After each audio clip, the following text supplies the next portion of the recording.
জয় যিশু। প্রথম পাঠ শিষ্য চরিত হতে আজকের বাণী পাঠ 4 অধ্যায় 13 থেকে 21 পদ। সমাজ নেতারা যখন পিতর আর যোহনকে যিশুর নাম প্রচার বন্ধ করার আদেশ দিলেন, তখন উত্তরে তারা বললেন, অমন আদেশ তারা কিছুতেই মেনে নিতে পারবেন না।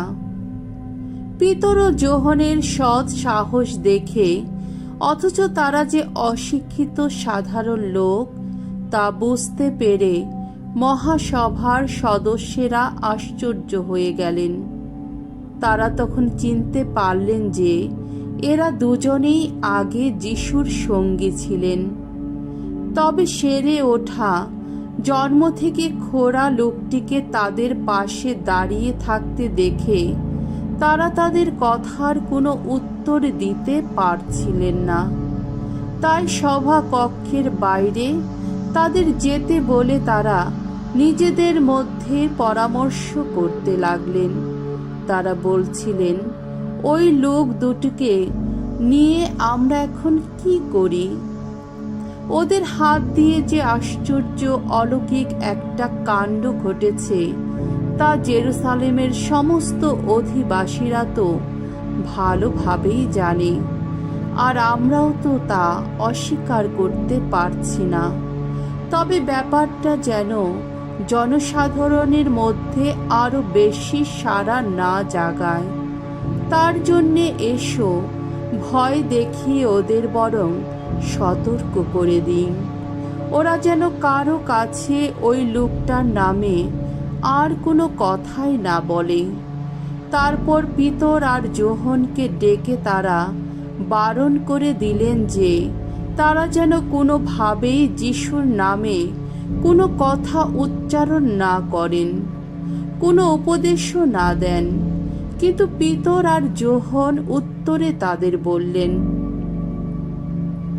আপনারা নিজেরাই বিচার করে দেখুন যে ঈশ্বরের আদেশ মেনে নেওয়ার চেয়ে আপনাদের আদেশ মেনে নেওয়াটাই ঈশ্বরের দৃষ্টিতে উচিত কিনা।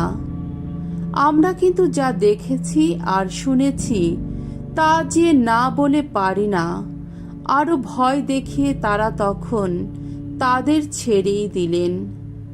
জনসাধারণের ভয়ে তারা তাদের শাস্তি দেবার কোনো উপায় খুঁজে পেলেন না, কারণ সেদিন যা ঘটেছে তাই নিয়ে সকলের কণ্ঠ তখন ঈশ্বরের স্তুতি বন্দনায় মুখর। প্রভুর বাণী। ঈশ্বরকে ধন্যবাদ। শাম সঙ্গীত 118 অধ্যায় 1 পদ 14 থেকে 21 পদ। ধো, জয় মুক্তিদাতার জয়, আমার ডাকে দিয়েছেন তিনি সাড়া। ভগবানের গুণগান করো, কত না মঙ্গলময় তিনি। তার দয়া সে তো চিরকালেরই দয়া। ভগবানই শক্তি আমার, আমার কৃষ্ঠ গীতি। আহা, নিজেই হয়েছেন তিনি আমার পরিত্রাণ। ধর্মিষ্ঠের শিবিরে শিবিরে শুনো উল্লাস ভরা ওই যে জয়ের ধ্বনি। ভগবানের দক্ষিণ বাহু কীর্তিতে বলিয়ান, ভগবানের দক্ষিণ বাহু গৌরবে মহিয়ান।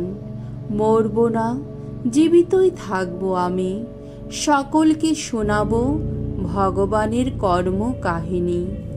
কঠোর হাতেই আমাকে শাসন করেছেন ভগবান, কিন্তু মৃত্যুর কবলে আমায় সঁপে দেননি তিনি।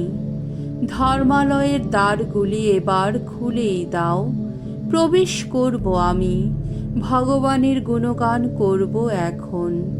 ভগবানের কাছে যাবার এই তো সেই দ্বার, ধার্মিক মানুষের এই তো সেই প্রবেশ পথ।